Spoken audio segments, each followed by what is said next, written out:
हमारा क्वेश्चन कहता है a sleeve can slide freely along a smooth rod bent in shape of a half circle of radius capital R। तो हमारे पास एक smooth rod है जिसको हमने सेमी सर्कल जिसका रेडियस कैपिटल आर है इस फॉर्म में बेंड कर दिया है और इसके ऊपर एक स्लीव ए फ्रीली मूव कर सकता है। The system is set in rotation with a constant angular velocity omega naught about a vertical axis o dash। तो सिस्टम का क्या मतलब है? सिस्टम मतलब स्लीव प्लस ये रॉड, ये दोनों एक वर्टिकल एक्सिस o डैश के about constant angular velocity omega naught से रोटेट करते हैं, है ना। अब इसमें देखिए क्या हुआ, अगर मैं इसको विजुअलाइज करूं तो मैं ये पाऊंगा कि ऐसे मेरा ये रॉड है और ये हमारा एक्सिस हो गया o डैश और ये ऐसे कांस्टेंट एंगुलर वेलोसिटी से ऐसे रोटेट करने की कोशिश करता है। ठीक है, चलिए यहाँ दिखा दिया मैंने, ये constant angular velocity omega naught से रोटेट कर रहा है। Find the angle theta corresponding to steady position of the sleeve. अब स्टेडी पोजीशन का मतलब हमने आपको पिछले क्वेश्चन में क्लियरली बताया था कि जब भी किसी बॉडी को कहा जाए कि वो स्टेडी पोजीशन में है, इसका मतलब कि वो स्टेबल इक्विलिब्रियम में है। तो स्टेडी पोजीशन का मतलब हो गया पहली बात कि इक्विलिब्रियम में है ये, है ना, और कैसा इक्विलिब्रियम में है? स्टेबल इक्विलिब्रियम में है। तो एक्चुअल में हमको इस थीटा की वो वैल्यूज फाइंड आउट करनी है जिसमें हमारा स्लीव स्टेबल इक्विलिब्रियम में है। ठीक है, तो क्वेश्चन बहुत आसान है। अच्छा, अब हम लोग आगे बढ़ें इससे पहले थोड़ा ये रिकॉल कर लेते हैं कि स्टेबल इक्विलिब्रियम में होने के लिए क्या क्या कंडीशन होना चाहिए। तो पहला कंडीशन तो हमने ये देख रखा था कि अगर कोई पार्टिकल या कोई बॉडी स्टेबल इक्विलिब्रियम में है तो उस पर जितने भी फोर्सेस लग रहे हैं सबका वेक्टर सम 0 के बराबर होना है।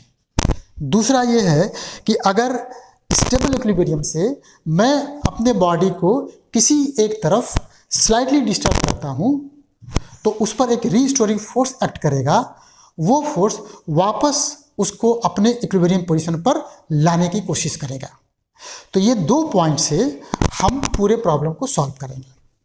ठीक है, अब एक काम करते हैं, हम लोग काम ये करते हैं कि हमने एक रेफरेंस फ्रेम ले लिया है और ये रेफरेंस फ्रेम है रोटेटिंग, है ना, विथ कांस्टेंट एंगुलर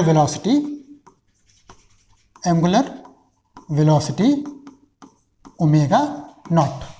राइटिंग थोड़ा ख़राब है तो ध्यान रखना है, ये वेलोसिटी।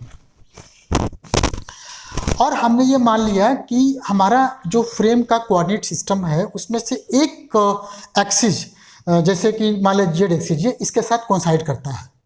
ठीक है ना, तो मतलब हमें ऐसे मेरे पास ये एक्सिस है, ये ऐसे रोटेट कर रहा है, हमको सामने ऐसे दिखाई देगा। ठीक, अब चले आओ अपने इस स्लिप पर, इसका मास मान लो चलो m है, तो इस पर भैया एक फोर्स लगेगा इधर की तरफ mg, एक लगेगा नॉर्मल इधर की तरफ, है ना। दूसरा चूंकि ये स्मूथ है, हम लोग जानते हैं स्मूथ है, तो कोई फ्रिक्शन नहीं लगेगा, मतलब कि ये रॉड अपने स्लिप पर किस तरह का कोई फ्रिक्शन ऑफर नहीं करेगा। चूंकि हमारा फ्रेम रोटेटिंग है तो एक सूडो फोर्स लगेगा इस डायरेक्शन में, वो हो जाएगा m ओमेगा नॉट स्क्वायर, और अगर मैं ये डिस्टेंस को स्मॉल r कह दूँ तो ये r के बराबर हो जाएगा। तो इतनी सारे फोर्सेज लग रहे हैं। और हम लोग जब पहले क्वेश्चन सॉल्व कर रहे थे तो हमने ये देखा था कि जब भी कोई पार्टिकल या बॉडी एक कर्व पाथ पे मूव करता है तो उस पर लगने वाले सारे फोर्सेज को पाथ के टैंजेंट के अलॉन्ग और उसके परपेंडिकुलर 2 डायरेक्शन में रिजॉल्व करके हम इसको सॉल्व करने की कोशिश करते हैं। तो यहाँ भी हम लोग वही अप्रोच अपनाएंगे। तो भाई उसके लिए हमने क्या किया, देखिए चूँकि इसका टैंजेंट ना, ये टैंजेंट हो गया तो एक इस डायरेक्शन में हम रिजॉल्व करेंगे फोर्सेज को, दूसरा जो है हम इस डायरेक्शन में रिजॉल्व करेंगे फोर्सेस को, है ना। नोट कीजिए कि अगर ये थीटा है तो ऑब्वियसली ये भी थीटा हो जाता है, ये 90 माइनस थीटा, क्योंकि देखो ये टैंजेंट है और ये रेडियल डायरेक्शन में है तो ये 90 डिग्री पूरा बनता ही है। ये हो जाएगा आपका 90 माइनस थीटा, और ये 90 माइनस थीटा, ये 90 तो ऑब्वियसली हो गया थीटा, है ना, क्योंकि सबको जोड़ने से हमारा होना चाहिए 180 डिग्री। इसका जब मैं कंपोनेंट निकालूंगा तो इधर की तरफ हो जाएगा m omega naught square r cos theta, और इसका बेटा इधर की तरफ हो जाएगा mg साइन थीटा, इसका इधर की तरफ हो जाएगा mg कॉस थीटा, और इसका इधर की तरफ हो जाएगा m omega naught square r sine theta. अब देखो ये वाला इस नॉर्मल को बैलेंस कर देगा, है ना, अपने फ्रेम में, क्योंकि अपने फ्रेम में अगर आप ध्यान देंगे तो, और चूंकि आपका ये इक्विलिब्रियम में है तो ये फोर्स एक दूसरे को बैलेंस करने चाहिए। मैं क्या करता हूँ, मैं इस डायरेक्शन में नेट फोर्स अपने स्लीप पर जितना लग रहा है वो फाइंड आउट करने की कोशिश करता हूँ। ये Ft जो हो गया वो हो जाएगा आपका m omega naught square r cos theta minus mg sine theta. अच्छा, r निकालने की बात जहाँ तक होगी तो ये देखो ये वाला जो तुम्हारा ट्रायंगल है वो राइट एंगल ट्रायंगल है, ये थीटा के सामने का ये हो गया अपोजिट साइड, तो अपोजिट साइड अपॉन r आप जानते ही हैं, ये साइन थीटा हो जाता है, तो small r basically r sine theta के बराबर हो गया। मैंने यहाँ लिख दिया m omega naught square r sign theta cos theta minus mg sine theta. एक काम कीजिए, आप mg साइन थीटा को कॉमन ले लीजिए, तो यहाँ हो जाएगा आपका, यहाँ आपका हो जाएगा m कॉमन ले लिया है आपने, omega not square r by g cos theta, यहाँ हो जाएगा -1, है ना। यहाँ g नहीं था तो g से मल्टीप्लाई किया, डिवाइड किया, एक बाहर निकल गया और बाकी सब तो आप जान ही रहे हैं। चलिए, तो यहाँ निकल गया मेरे पास। अब मैं जानता हूँ कि चूंकि मेरा बॉडी इक्विलिब्रियम में होना है, पहले ही मैंने कहा था कि इस पर लगने वाले सारे फोर्सेज का वेक्टर सम 0 के बराबर है, और इसको हमने 0 कर ही दिया है। ये n equals to this much, ये हमारे किसी काम का भी नहीं है, तो इसको हम कंसिडर नहीं कर रहे हैं। इसमें चले आओ, अगर बॉडी इक्विलिब्रियम में है तो ये 0 होना चाहिए। ये 0 होने के लिए हमारे पास दो चीज पॉसिबिलिटी है, थीटा कितना हो जाए, थीटा हो जाए 0, या फिर ये पूरा 0 हो जाए ना, या फिर ये वाला पूरा 0 हो जाए। मतलब omega not square r by g cos theta -1 should be 0, तो यहाँ से हो गया कॉस थीटा जो हो गया आपका g upon omega naught square r, इतना होना चाहिए। तो दो एंगल्स हमको मिल गए जिसमें से जहाँ पे हमारा बॉडी जो है इक्विलिब्रियम में हो सकता है। अब इनमें से कौन एंगल स्टेबल इक्विलिब्रियम प्रोवाइड करेगा और कौन सा अनस्टेबल होगा, वो तो हम लोग अब आगे देखने वाले हैं। चले आते हैं इस पर, है ना। तो दोबारा से मेरे को देखिए इसको लिखना पड़ेगा, मैं दोबारा से लिखता हूँ, अगले पेज पे चलते हैं हम लोग और लिखते हैं। ये Ft जो था मेरा mg साइन थीटा और ब्रैकेट में omega not square r by g upon ऐसे ही था कुछ, ये मेरे ख्याल से हमको याद है, देखते हैं था कि नहीं, omega naught square R G cos theta, हाँ ठीक, इतना था।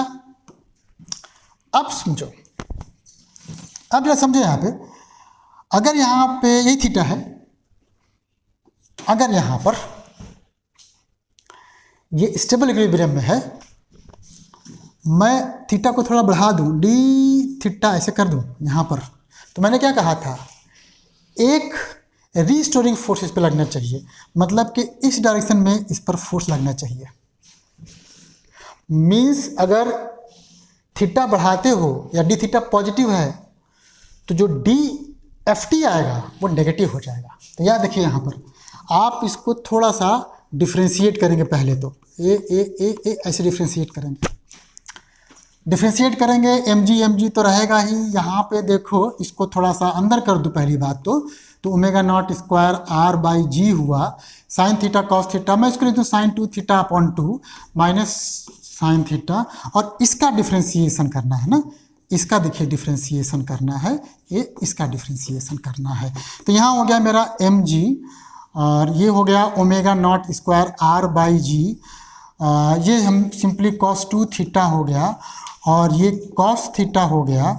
मैं अब आसानी से ऐसे कह सकता हूँ कि ये स्टेबल इक्विलिब्रियम के लिए नेगेटिव होना चाहिए। क्यों? क्योंकि हमने देखिए थीटा को पॉजिटिव किया था ऐसे ना, ये पॉजिटिव किया था, ये नेगेटिव हो गया, डिवीजन करके ये नेगेटिव हो गया। या दूसरे शब्दों में आप ऐसे लिख सकते हो, ऐसे लिख सकते हैं आप, एम जी ब्रैकेट में omega not square are by g cos 2 theta minus cos theta, है ना, ये डी थीटा। चूँकि ये हमेशा पॉजिटिव रहना है इस तो स्टेबल इक्विलिब्रियम के लिए, ये चीज़ नेगेटिव होना चाहिए क्योंकि ये भी हमेशा पॉजिटिव ही रहेगा।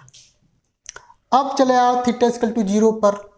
थीटा इक्वल टू 0 करोगे, थीटा इक्वल टू 0 करोगे तो इसको नेगेटिव होने के लिए ये होना चाहिए, ये हो गया तुम्हारा ओमेगा नॉट एट ना, at theta equals to 0, omega not R by G. ये देखिए थीटा की वैल्यू रखेंगे, ये 1 हो जाएगा, ये भी 1 हो जाएगा, -1 शुड बी लेस देन 0। तो यहाँ से मेरा जो आ गया वो ओमेगा नॉट हो गया less than g by r का रूट।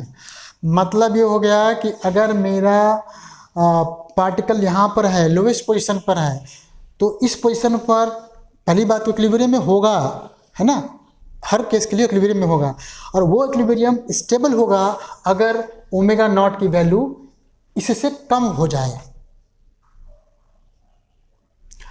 ठीक है, अगर इससे ज़्यादा हो गया तो ये पॉजिटिव हो गया, और तब फिर हमारा जो स्लीव है वो अनस्टेबल इक्विलिब्रियम में हो जाएगा। क्योंकि उस केस में आप यहाँ से थोड़ा सा भी इसे खिसकाओगे तो जिस डायरेक्शन में तुमने इसको खिसकाया है उसी डायरेक्शन में इस पर फोर्स एक्स्ट्रा लग गया तो उसको और दूर लेके जाएगा, वो अनस्टेबल इक्विलिब्रियम में हो जाएगा।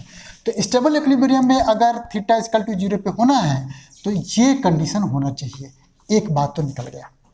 दूसरे में चले आते हैं हम लोग। दूसरा में हम लोगों ने ये देखा था, है ना, at cos theta equals to कितना आया था, एक बार चेक कर लेते हैं हम लोग, G by omega not square R. तो G by omega not square R, इस पर देखो क्या हो गया। अभी देखो हमने डी एफ टी निकाला था, ये एम जी, और ये ब्रैकेट में था, ब्रैकेट में कितना था, omega not square are by g, omega not square are by g cos 2 theta minus cos theta into d theta. हमने कहा भैया इसको नेगेटिव होना है, तो मैं काम करता हूँ, पहली बात तो cos 2 थीटा का फार्मूला हम लोग जानते हैं, 2 cos स्क्वायर थीटा माइनस 1 होता है। 2 cos थीटा देखिए आपका आ गया G square omega to the power 4 R square minus 1, रख दो जरा पे वैल्यू, तो डी एफ टी जो तुम्हारा हो गया वो हो जाएगा एम जी ना omega not square are by g bracket में 2g square by omega naught 4 r to the power 2 minus, नहीं ये गड़बड़ कर दिया मैंने, ये मेरे को कैसे करना था, यहाँ था गड़बड़ था, है ना, -1, और ये माइनस कॉस थीटा फिर से हो गया G by omega not square R ये डी थीटा। फटाफट से इसको सिंप्लीफाई कीजिए। देखिए इसको छोड़ दीजिए, इसका कोई मतलब नहीं है क्योंकि हमको तो केवल साइन देखना है इसको। जब मैंने इसका ब्रैकेट ओपन किया तो ओमेगा नॉट हो जाएगा 2g ओमेगा नॉट का स्क्वायर, हाँ, r minus omega not square are by g minus g by omega not square r. इसको क्या होना था, इसको होना था नेगेटिव। जरा देखो ये तो कट के वापस से आ जाएगा जी बाई इतना, तो मेरा आ गया basically g by omega not square r minus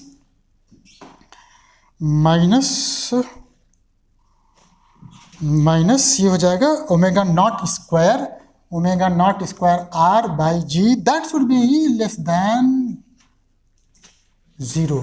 उसको उधर ले जाओ और क्रॉस मल्टीप्लाई कर देना, तो G square will be less than equal to omega not to the power 4 R का स्क्वायर, या कहिए G less than omega not square R, या कहिए omega not should be greater than कितना, जी बाई आर।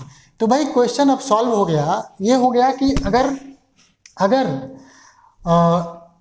इस theta के corresponding अपने particle को स्टेबल इक्विलिब्रियम में होना है तो omega naught under root g by r से बड़ा होना चाहिए। अगर ये छोटा होगा तो कैसा हो जाएगा, वो अनस्टेबल इक्विलिब्रियम में हो जाएगा। और पहले केस में देखो जब थीटा इक्वल टू 0 था वहाँ पे अगर ये सेटिस्फाई हो जाए तो वो अनस्टेबल इक्विलिब्रियम में होगा, मतलब कि थोड़ा सा भी इसको आप हल्का सा आगे की तरफ शिफ्ट करोगे वो फट से भाग करके दूसरे इस पोजीशन पे पहुंच जाएगा, क्योंकि यहाँ पर किसमें होना है, वो स्टेबल इक्विलिब्रियम में होना है। ठीक है, तो आई होप कि ये क्वेश्चन आपको समझ में आ गया होगा। अब हम लोग मिलेंगे दूसरे क्वेश्चन पर, है ना, अगले दिन।